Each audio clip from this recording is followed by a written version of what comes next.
안녕하세요. 꽃다구리입니다. 오늘은 콘크리트의 균열에 대해서 말씀드릴 텐데요.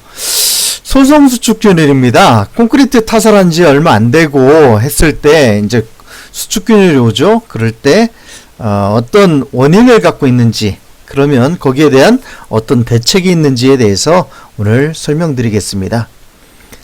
일단 콘크리트 균열은 한 200가지 정도의 원인이 있다고 하는데요.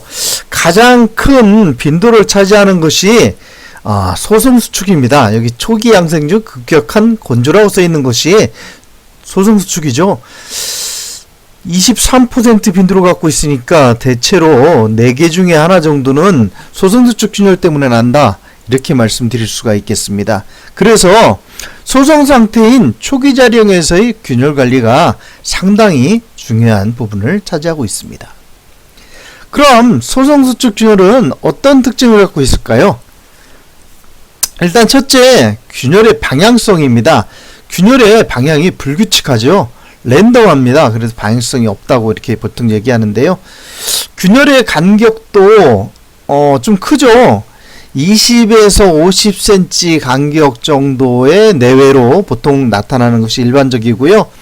그런데 다행히 균열의 폭이 대체로 미세균열입니다. 그래서 우리가 얘기하는 허용 균열폭 0.3mm 이내의 균열이 대체적으로 나타납니다.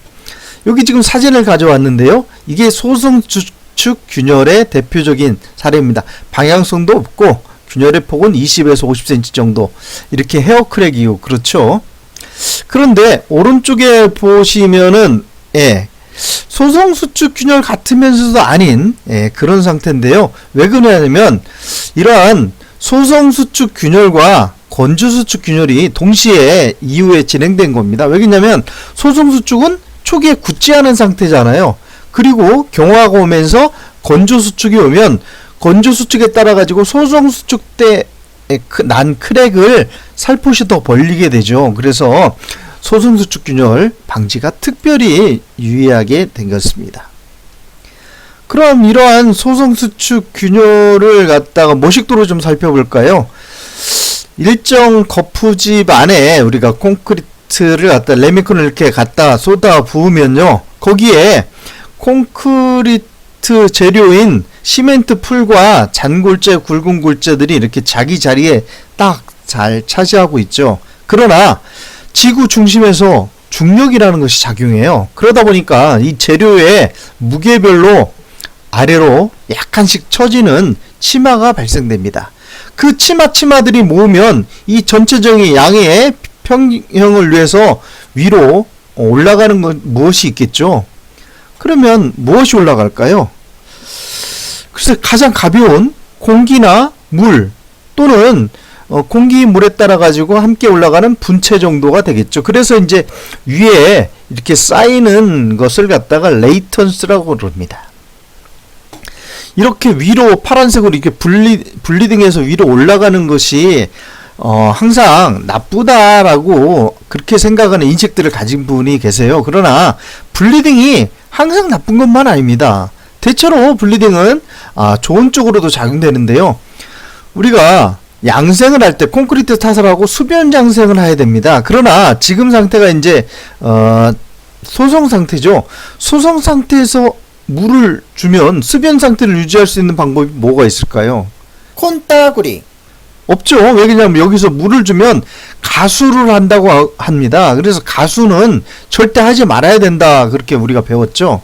그러다 보면 여기다 물을 표면에다 줄 수도 없고 수변 양생을 하고는 싶은데 다행히 하부에서 올라오는 블리딩 수에 의해서 표면이 촉촉하게 유지가 됩니다. 천만다행이라고 볼 수가 있을 거예요.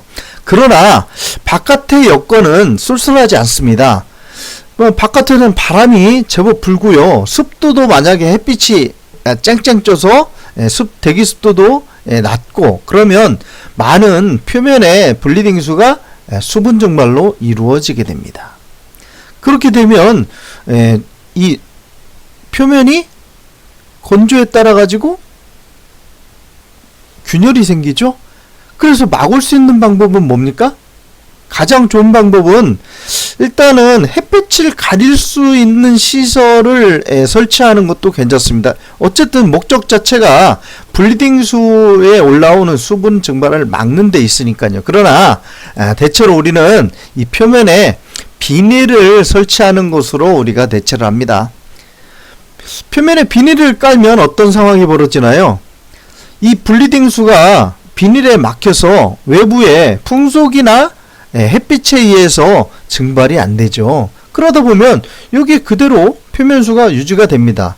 그러다 보면 수분 양생이 유지가 되는 거죠. 거기에 따라 가지고 소성 수축 균열을 막을 수가 있습니다. 그러나 우리가 높은 층, 한 30층이라든지 그런 슬라브 부분의 공사를 아파트 할 때 보면 이 여기에 비닐을 깔 수 없는 경우의 수가 허다해요. 왜 그러냐면 바람이 워낙 심해서 여기에 비닐이 유지한다는 것 자체가 어려운 경우가 많습니다.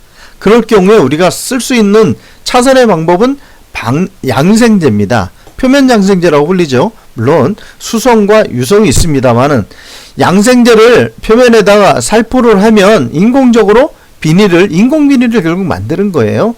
그러다 보면 이 표면 수분 증발을 막을 수가 있는 거죠. 결국 표면 수분 증발을 막는다라고 하는 건 소성 수축 균열을 막을 수 있는 큰 힘이 됩니다.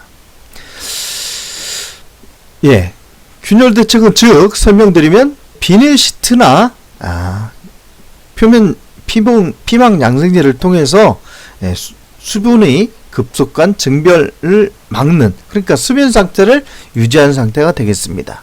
정리를 해보면요, 수분 증발에 따라 가지고 표면에 수축이 생깁니다. 우리가 초결이 보통 3시간 정도에 보통 초결이 오고 종결이 보통 한 6시간에서 10시간 정도 생기죠. 이러한 수축균열, 그러니까 초기 굳지 않은 상태의 수축균열에 따른 균열은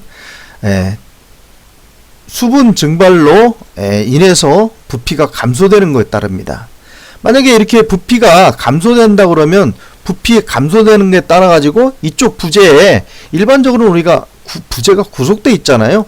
만약에 이게 보라고 그러면 왼쪽과 오른쪽, 슬라브라고 하면 사면이 전체적으로 구속이 돼 있습니다. 그래서 수축되려고 그러는데 못 수축되게 붙잡는 거니까 구속에 따라 가지고 결국은 여기 인장 응력이 발생하게 되죠.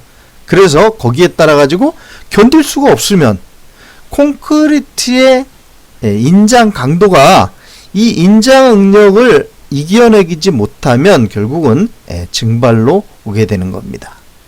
이상 소성 수축 균열에 대해서 마치겠습니다.